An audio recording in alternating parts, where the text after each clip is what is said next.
ദൈവനാമത്തിന് മഹത്വമുണ്ടാകട്ടെ. യേശുക്രിസ്തുവിൻ്റെ വിശ്വാസത്തെക്കുറിച്ചുള്ള ചിന്തയെക്കുറിച്ച് നാം വീണ്ടും ഇന്ന് ചിന്തിക്കാനിരിക്കുന്ന ഭാഗം മറ്റൊന്നുമല്ല, കർത്താവായ യേശുക്രിസ്തുവിൻ്റെ രണ്ടാമത്തെ വരവിനെ കുറിക്കുന്ന കാര്യങ്ങളാണ്. കർത്താവായ യേശുക്രിസ്തു രണ്ടാമത് വരുന്നു, അതേ താൻ വീണ്ടും വരും എന്ന് ഉള്ളതായ കാര്യം പല പല രീതിയിൽ നാം ചിന്തിക്കുകയാണ്. പ്രത്യേകിച്ച് പറയുമ്പോൾ വിശുദ്ധ മത്തായിയുടെ സുവിശേഷം 24-ാമത്തെ അധ്യായത്തിലും അതുപോലെ ലൂക്കോസിൻ്റെ സുവിശേഷത്തിലും കർത്താവിൻ്റെ വരവിനെ കുറിക്കുന്ന കാര്യങ്ങളൊക്കെയും വളരെ വ്യക്തമായിട്ട് രേഖപ്പെടുത്തിയിട്ടുണ്ട്. ഇപ്പോൾ ആദ്യമായിട്ട് നമുക്ക് വായിക്കാനുള്ളത് വെളിപാട് പുസ്തകം 22-ാമത്തെ അധ്യായത്തിൻ്റെ അവസാനമായ വാക്യമാണ്. അതായത് കർത്താവായ യേശുക്രിസ്തു വീണ്ടും വരുന്നു, ആമേൻ കർത്താവേ വേഗം വരണമേ എന്ന് പറയുന്നതായ ഒരു രംഗമാണ് ഇവിടെ ചിത്രീകരിക്കുന്നത്. നമുക്ക് വായിക്കാം. 22-ാമത്തെ അധ്യായത്തിൽ അവസാനത്തെ വാക്യമാണ് വെളിപാട് പുസ്തകം 20. ഞാൻ പ്രകാരം വായിക്കുന്നു. ഇത് സാക്ഷീകരിക്കുന്നവൻ അതേ ഞാൻ വേഗം വരുന്നു എന്നല്ല ചെയ്തു, ആമേൻ കർത്താവായ യേശുവെ വേഗം വരണമേ. അപ്പോൾ ഈ കർത്താവായ യേശു ക്രിസ്തുവിൻ്റെ വേഗം വരവിനെക്കുറിച്ച് പ്രത്യാശിക്കുവാൻ തക്കവണ്ണം വെളിപാടുകാരനായ യോഹന്നാൻ അർഹതയുണ്ട്. കാരണം തൻ്റെ എഴുത്തുകളിൽ പ്രത്യേകിച്ച് പറയുമ്പോൾ യോഹന്നാൻ്റെ സുവിശേഷം 14-ാമത്തെ അധ്യായം നമ്മൾ മുൻകൂട്ടി വായിക്കുകയുണ്ടായല്ലോ. അവിടെ പറയുന്നത് നിങ്ങളുടെ ഹൃദയം കലങ്ങിപ്പോകരുത്.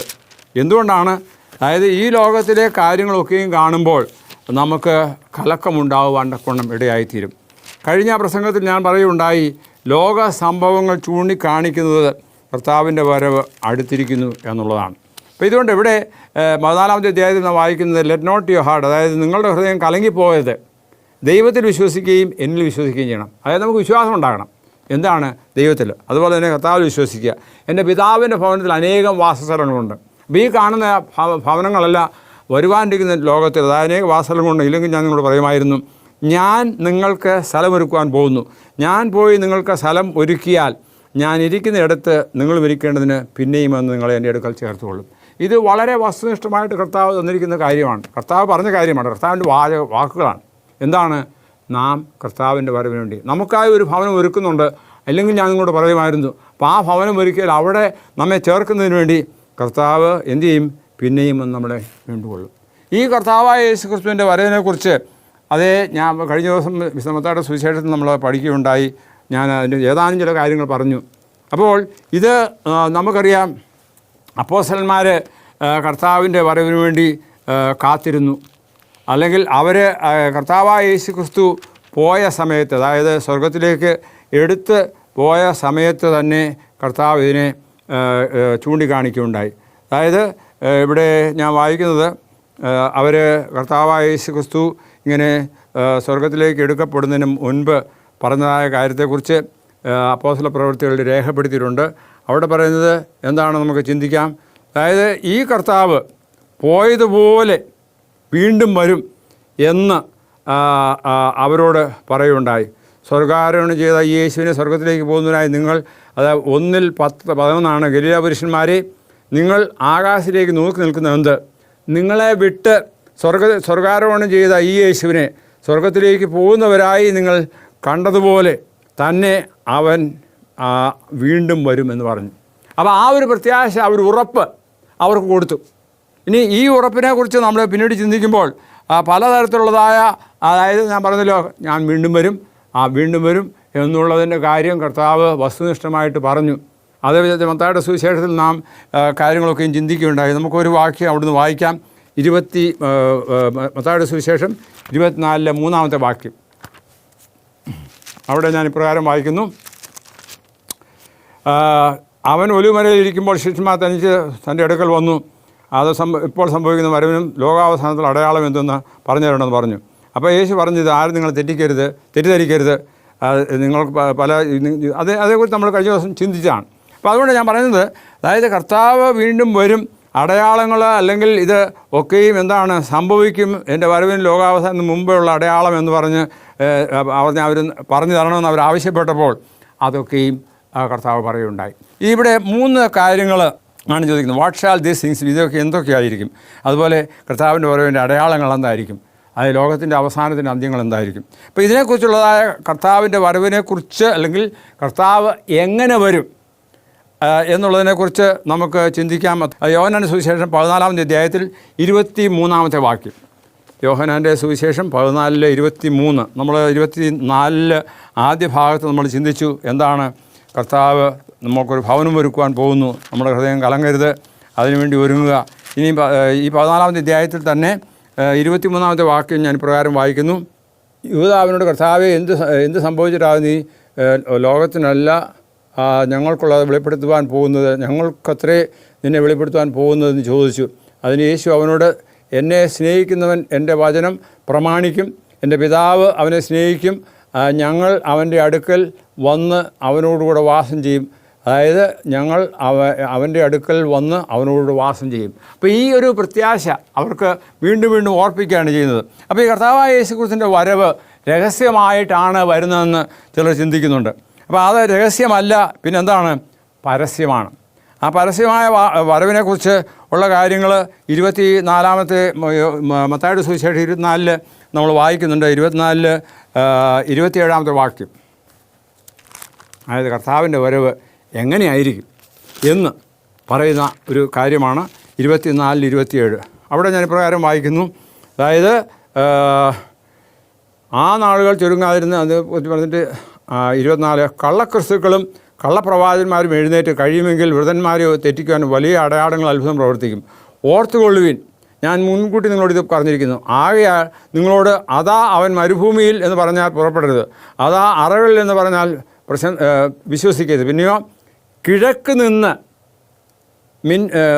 പുറപ്പെട്ട് പടിഞ്ഞാറോളം വിളങ്ങും പോലെ, അതായത് മിന്നൽ കിഴക്ക് നിന്ന് പടിഞ്ഞാറോളം വിളങ്ങും പോലെ മനുഷ്യപുത്രൻ്റെ വരവുമാകും. അപ്പോൾ നമുക്കറിയാം ഈ ഭൂമിയിൽ നമ്മൾ മഴ പെയ്യുന്ന സമയത്ത് അല്ലെങ്കിൽ മഴക്കാലങ്ങളിലൊക്കെ ഈ മിന്നലൊക്കെ ഉണ്ടാകാറുണ്ട്. ആ മിന്നലിങ്ങനെ അതിങ്ങനെ ഒരുമാതിരി സർപ്പം പോലെ അല്ലെങ്കിൽ പാമ്പ് പോലെ ഇങ്ങനെ പോകുന്നതാണ്. എന്നാൽ അത് സംഭവിക്കുമ്പോൾ അവിടെയുള്ള എല്ലാവർക്കും അത് കാണാൻ സാധിക്കും. അതായത് കർത്താവിൻ്റെ വരവിനെക്കുറിച്ച് പറയുന്നത് അത് എല്ലാവരും കാണുകയായിരിക്കും, വിസിബിളാണ്. അതൊരിക്കലും മറയപ്പെട്ടതല്ല. അല്ലെങ്കിൽ അവിടെ വരുന്നു ഇവിടെ വരുന്നു എന്നുള്ള രീതിയിൽ ഒരിക്കലും വിശ്വസിക്കരുത്. കർത്താവിൻ്റെ വരവ് വിസിബിളാണ്.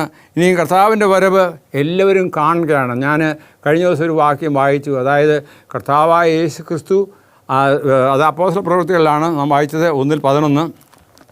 അവിടെ കർത്താവ് പോയതുപോലെ എപ്രകാരം താൻ സ്വർഗത്തിലേക്ക് എടുക്കപ്പെട്ടുവോ അതുപോലെ തിരിച്ചു വരും എന്ന് ഉള്ള കാര്യമാണ് അവിടെ ചൂണ്ടിക്കാണുന്നത്. അതായത് ഒരു വ്യക്തിപരമായ വരവാണ്, പേഴ്സണൽ കമ്മിങ് ആണ്.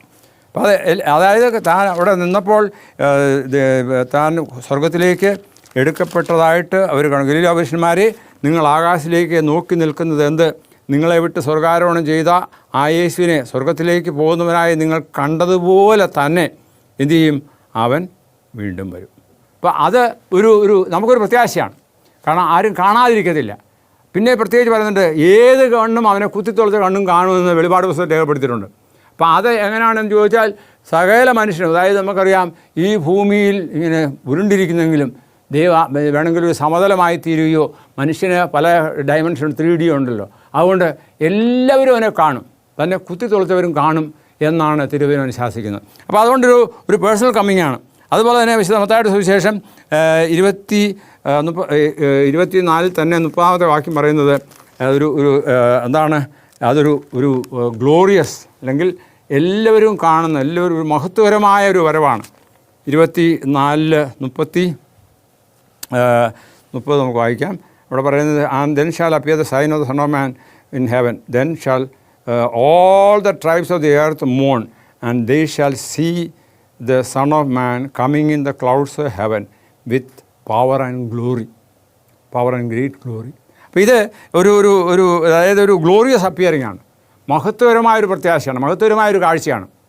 അതായത് നമുക്കറിയാമല്ലോ, ഈ പ്രത്യേകിച്ച് കാത്തിരിക്കുന്നവർക്ക്, കർത്താവിൻ്റെ വരവിന് വേണ്ടി ഒരുങ്ങിയിരിക്കുന്നവർക്ക് അതൊരു വളരെ സന്തോഷകരമായ പ്രത്യാശയുള്ളതായ, അല്ലെങ്കിൽ അവരുടെ എല്ലാവരുടെയും ആ പ്രത്യാശ നിറവേറുകൊണ്ടൊക്കെയാണ് കർത്താവ് വരുന്നത്. അപ്പോൾ അതൊരു മഹത്വകരമായ പ്രത്യാശയാണ്. ഇനി അത് മാത്രമല്ല, ഇനി അതിനെക്കുറിച്ച് പറയുമ്പോൾ, ഈ കർത്താവിൻ്റെ വരവിനെക്കുറിച്ചുള്ള വിവരണം പറയുമ്പോൾ 1 കൊരിന്ത്യർ 15 നമുക്കത് വായിക്കാം. അവിടെ കർത്താവിൻ്റെ ഉയർപ്പിനെക്കുറിച്ചും കർത്താവിൻ്റെ വരവിനെക്കുറിച്ചുമുള്ള കാര്യങ്ങൾ വളരെ വ്യക്തമായിട്ട് അപ്പോസ്തലനായ പൗലോസ് രേഖപ്പെടുത്തിയിട്ടുണ്ട്.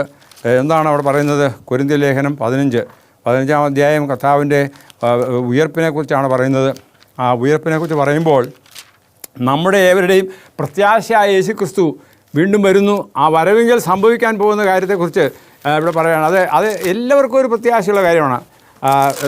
15-ാമത്തെ അധ്യായത്തിൽ അവിടെ നാം എല്ലാവരും കണ്ണിമിക്കുന്നതിനിടയിൽ സംഭവിക്കുന്ന കാര്യങ്ങളാണ്. ഇവിടെ നമ്മൾ 52 മുതൽ വായിക്കുന്നത് ഒന്നാം മനുഷ്യനെ ആദാം അത് താഴോട്ട് പറയുമ്പോൾ ഭൂമിയിൽ അതായത് സഹോദരന്മാരെ മാംസരക്തങ്ങൾക്ക് ധീരമായിട്ട് അവകാശം കഴിയില്ല, നാം ദ്രവത്വം അവസാനിക്കും. പിന്നെ അതിനെക്കുറിച്ച് പറയുന്നത് ഞാൻ ഒരു മർമ്മം നിങ്ങളോട് പറയാം, നാം എല്ലാവരും നിദ്ര കൊള്ളുകയില്ല, എന്നാൽ അന്ത്യകാഹളനാദത്തിങ്കൽ ദൈവത്തിൻ്റെ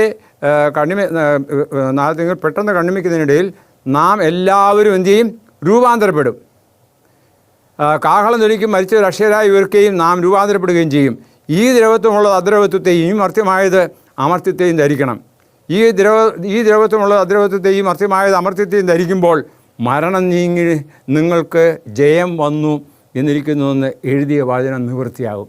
അപ്പോൾ ഇതുകൊണ്ട് നാം മനസ്സിലാക്കേണ്ടത്, അതായത് കർത്താവായ യേശുക്രിസ്തുവിൻ്റെ വരവെങ്കിൽ വലിയ സംഭവങ്ങൾ നടക്കുന്നു. എന്താണ്? പ്രത്യാശയോടെ ഇരിക്കുന്നതായ ജനം, പ്രത്യേകിച്ച് മരിച്ചവർ, ക്രിസ്തുവിൽ മരിച്ചവരൊക്കെയും അക്ഷയരായി ഉയർക്കുകയും പിന്നെ ജീവനോടെ ശേഷിക്കുന്നവരായ നാം എല്ലാം അവനോടുകൂടി എടുക്കപ്പെടുകയും ചെയ്യും.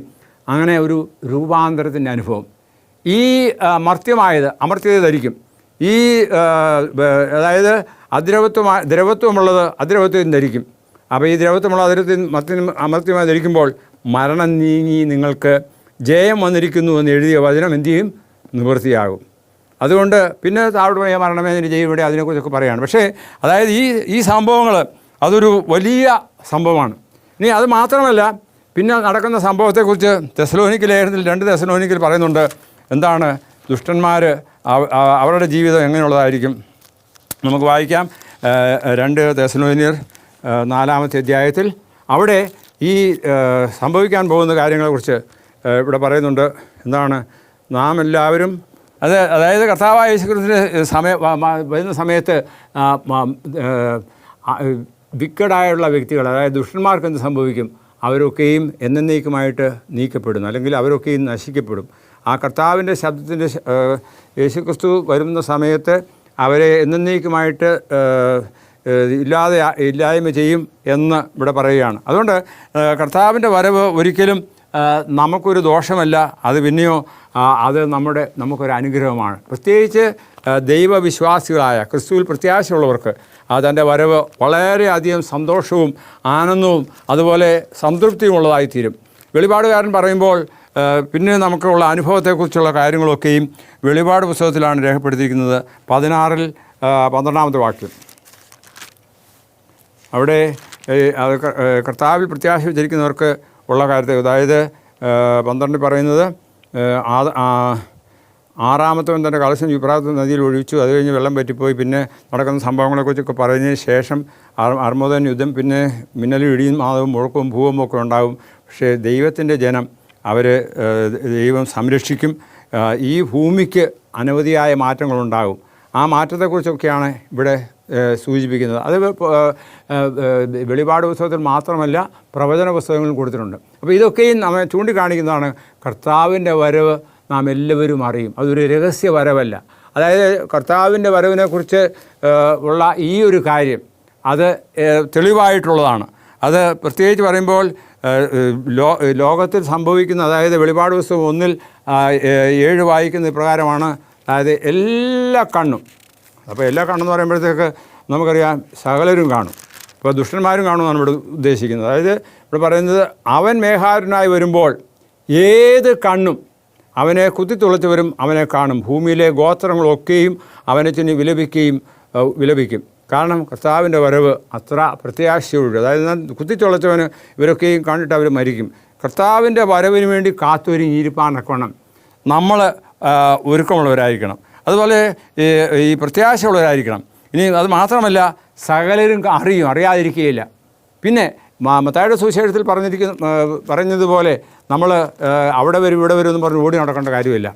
കാരണം ഈ സുവിശേഷം എന്താണ്? അതാണ് 24:14 പറയുന്നത്, സുവിശേഷം സകല ജാതികൾക്കും സാക്ഷ്യമായി ഭൂലോകത്തിലൊക്കെയും പ്രസംഗിക്കപ്പെടും.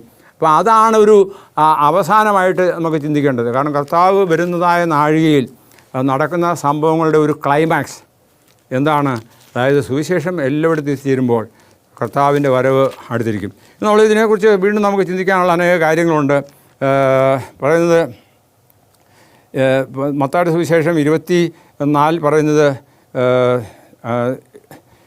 ഹീ ഷാൽ സെൻഡ് മലയാളം നിങ്ങൾ ഒക്കെയും കാണുമ്പോൾ ഇതൊക്കെയും സംഭവിക്കുള്ളൂ തന്നെ, തലമുറ ഒഴിഞ്ഞു പോകില്ല. ഞാൻ സത്യമായിട്ട് നിങ്ങളോട് പറയുന്നു, ആകാശം ഭൂമി ഒഴിഞ്ഞു പോകും, എൻ്റെ വചനങ്ങളോ ഒഴിഞ്ഞു പോകില്ല. ആ നാളും നാഴികയും സംബന്ധിച്ചോ എൻ്റെ പിതാവല്ലാതെ ആരും സ്വർഗത്തിലെ ദൂതന്മാരും കൂടി അറിയുന്നില്ല. അതിൻ്റെ അറിവ്. എന്നാൽ പിന്നീട് പറയുന്നത് നോഹയുടെ കാലം പോലെയും നോഹയുടെയും ലോത്തിൻ്റെയും കാലം പോലെ ഉള്ള ഒരവസരമാണ്. ജലപ്രളയത്തിന് മുമ്പുള്ള കാലത്ത് നോഹ പെട്ടകത്തിൽ ഏറിയ നാൾ വരെ കയറിയ നാൾ വരെ അവർ തിന്നും കുടിച്ചും വിവാഹം കഴിച്ചും വിവാഹത്തിന് കൊടുത്തും പോന്നു. അപ്പോൾ ജലപ്രളയം വന്നു എല്ലാവരെയും നീക്കിക്കളയുവോളം അവർ അറിഞ്ഞതേയില്ല. മനുഷ്യപുത്രൻ്റെ വരവും അങ്ങനെ തന്നെയാകും. എന്ന് പറഞ്ഞാൽ ഒരുക്കമുള്ളവർക്ക്, അതായത് നോഹയും തൻ്റെ മക്കളും ഒരുക്കമുള്ളവരായിരുന്നു. പ്രളയം വന്നു, അവരത് പെട്ടകത്തിൽ കയറി. എന്നാൽ മറ്റുള്ളവരൊക്കെയും നശിപ്പിക്കപ്പെട്ടു എന്ന് പറഞ്ഞതുപോലെ ദുഷ്ടന്മാർക്കുള്ള നാശം ഇതുപോലെ സംഭവിക്കും. പിന്നെ താവട്ടെ ചില കാര്യങ്ങളൊക്കെയും പറയുകയാണ്. അന്ന് 2 പേർ വയലിലിരിക്കുമ്പോൾ ഒരുത്തനെ കൈക്കൊള്ളും, മറ്റവനെ ഉപേക്ഷിക്കും. 2 പേർ, അതായത് മനുഷ്യൻ സംഭവിക്കാൻ പോകുന്ന ദുഷ്ടന്മാരൊക്കെയും നശിപ്പിച്ചു പോകും. എന്നാൽ ദൈവത്തിൻ്റെ വിശുദ്ധന്മാരൊക്കെയും എടുക്കപ്പെടും. അതിനെക്കുറിച്ച് നമ്മൾ വായിച്ചല്ലോ. അതുകൊണ്ട് അപ്പോൾ ഇവിടെ ഈ കള്ളൻ വരുന്നത്, അതായത് ഒരുങ്ങിയിരിക്കുന്നവർക്ക് അതൊരു പ്രശ്നമല്ല. പക്ഷേ ഒരുങ്ങാതിരിക്കുന്നവർക്ക് കർത്താവ് വരുന്നത് കള്ളനെ പോലെ. അതിവിടെ എഴുതിയിട്ടില്ലെങ്കിലും പറയണം, അങ്ങനെ നിലയ്ക്കാത്ത നാഴികയിൽ മനുഷ്യത്വൻ വരുന്നതുകൊണ്ട് നിങ്ങളും ഒരുങ്ങിയിരിക്കും. നമ്മൾ ഒരുക്കമുള്ളവരായിരിക്കണം. എന്നാൽ പിന്നെ താഴോട്ടൊരു ഉപമ പറയുകയാണ് യജമാൻ വരുന്നതിന് വേണ്ടിയുള്ള കാര്യത്തെക്കുറിച്ച്. അപ്പോൾ യജമാൻ വരുമ്പോൾ ഒരുങ്ങാത്ത ദാസന് ലഭിക്കാൻ പോകുന്നത് നിത്യനരകവും നാശവുമായിരിക്കും. അത് ഉണ്ടാകാതിരിക്കാൻ നാം എന്ത് ചെയ്യണം? ഒരുക്കമുള്ളവരായിരിക്കുക. അതിനുവേണ്ടിയാണ് കർത്താവ് ഇത് പറഞ്ഞത്. ശിഷ്യന്മാരോട് പറഞ്ഞെങ്കിലും അത് നമുക്കൊരു പാഠമാണ്. നമ്മുടെയൊക്കെയും ജീവിതത്തിൽ നാം ഇപ്പോൾ സംഭവിക്കുന്ന നോഹയുടെയും ലോകത്തിൻ്റെയും കാലം സംഭവിച്ച പോലെ എന്താണ്? നാം എല്ലാവരും ഇന്ന് പല കാര്യങ്ങളിൽ ഒരുങ്ങിയിരിക്കുകയാണ്. ഇപ്പോൾ ഒരു സമയത്ത് പ്രത്യേകിച്ച് ഞാൻ എൻ്റെ ചെറുപ്പകാലത്ത് ഓർക്കുന്നുണ്ട്, കർത്താവ് വരുന്നു, അതിനുവേണ്ടി ഒരുങ്ങണം, ആ ഒരു പ്രത്യാശയോട് ജീവിച്ചു. എന്നാൽ അതിന് ശേഷം കർത്താവ് വന്നില്ല, സാരമില്ല. ഈ അപ്പോസ്തലനായ പൗലോസ് പറയുന്ന പോലെ ചിലരെന്ത് ചെയ്യുന്നു? അവർ ലോകത്തിൽ മുഴുകി അവരുടെ കാര്യങ്ങൾ കഴിയാണ്. കർത്താവ് വരത്തില്ല, അല്ലെങ്കിൽ അതൊക്കെ വെറുതെയാണ്, ചുമ്മാ ചില പാസ്റ്റർമാർക്ക് അല്ലെങ്കിൽ അച്ഛന്മാർക്ക് തോന്നി പറയുന്നതാണ്, അതൊന്നും ശരിയല്ലെന്ന് പറയുന്നത്. പക്ഷേ അത് ശരിയല്ല. കർത്താവ് വരുന്നു. അത് നമ്മൾ തിരുവനന്തപുരത്ത് നിന്ന് പല ഭാഗങ്ങളായി വായിച്ചു. അത് കർത്താവ് വരുന്നു. പ്രത്യേകിച്ച് പറഞ്ഞു, നിങ്ങളുടെ ഹൃദയം കലങ്ങിപ്പോകരുത്, നിങ്ങൾ ദൈവത്തിൽ വിശ്വസിക്കുക, കർത്താവ് വരുന്നു, അവൻ നമുക്ക് വേണ്ടി ഒരു ഭവനം ഒരുക്കാൻ പോകുന്നു. ആ ഭവനത്തിൽ എത്തിച്ചേരുവാനൊക്കണം നമ്മളെന്ത് ചെയ്യണം? ഒരുക്കമുള്ളവരായിരിക്കണം. അതാണ് പറയുന്നത്, ആ നാളും നാഴെയും നിങ്ങൾക്കറിയായതുകൊണ്ട് നിങ്ങൾ എപ്പോഴും എന്ത് ചെയ്യണം? ഒരുങ്ങിയിരിപ്പീൻ. അപ്പോൾ ആ ഒരുക്ക ദിവസത്തിൽ അതിനെക്കുറിച്ച് താഴോട്ട് പറയുമ്പോൾ പിന്നെ കർത്താവ് പറയുന്ന ഉപമ എന്താണ്? മണവാളിന് വേണ്ടി കാത്തിരിക്കുന്ന 5 കന്യകമാരെക്കുറിച്ച്, അതായത് ബുദ്ധിയുള്ള കന്യകമാരും ബുദ്ധിയില്ലാത്ത കന്യകമാരെക്കുറിച്ചുള്ള ഉപമ പറയുകയാണ്. എന്താണ് സംഭവിച്ചത്? ഈ ബുദ്ധിയുള്ള കന്യകമാർ അവർ എക്സ്ട്രാ അല്ലെങ്കിൽ കുറച്ചുകൂടി എണ്ണ കരുതിയിരുന്നു. ബുദ്ധിയില്ലാത്ത കന്യകമാരോ അവർ കർത്താവ് വരികയല്ലേ, നമുക്ക് അതിൻ്റെ ആവശ്യമില്ലെന്ന് പറഞ്ഞവരുന്നു. എന്താണ് സംഭവിച്ചത്? എല്ലാവരും കാത്തിരുന്നു. അവസാനം എല്ലാവരും ഉറങ്ങിപ്പോയി. പെട്ടെന്ന് മണിനാഥമുണ്ടായി, കണ്ണു തുറന്നു നോക്കിയപ്പോൾ ആ സമയത്തേക്ക് ഈ 5 ബുദ്ധികെട്ടതായ ദാസിമാരുടെ വിളക്കിൽ എണ്ണയില്ലാതായിപ്പോയി. അവർക്ക് കത്തിക്കാൻ സാധിച്ചില്ല. ഇവരോട് പറഞ്ഞു, ഞങ്ങൾക്ക് കുറേ തരണമെന്ന് പറഞ്ഞു. അവർ ഞങ്ങൾക്കും നിങ്ങൾക്കും ഇല്ലാതായി തീരും, അതുകൊണ്ട് നിങ്ങൾ പോയി കടയിൽ നിന്ന് വാങ്ങിക്കാൻ പറഞ്ഞു. അവർ വാങ്ങിക്കാൻ പോയി. ആ സമയത്ത് മണവാളൻ വന്നു. ഈ ഒരുങ്ങിയ അല്ലെങ്കിൽ കയ്യിൽ എണ്ണ കരുതിയതായ ഈ അവരൊക്കെയും കർത്താവിനോടൊപ്പം പോയി. പിന്നീട് വന്നവർക്ക് വാതിൽ കൂട്ടി അടച്ചു. അപ്പോൾ അതുകൊണ്ട് എന്താണ് സൂചിപ്പിക്കുന്നത് അറിയാമോ? ഒരുക്കമുള്ളവരായിരിക്കുക എപ്പോഴും, ഏത് നേരവും. കാരണം കർത്താവ് അതിനെക്കുറിച്ച് നമ്മൾ വായിച്ചു. ഈ നാളും നാഴിയും ആർക്ക് മാത്രം അറിയത്തില്ല? ദൈവത്തിന് മാത്രമേ അറിയാവുള്ളൂ. പക്ഷേ നാം എപ്പോഴും എന്ത് ചെയ്യണം?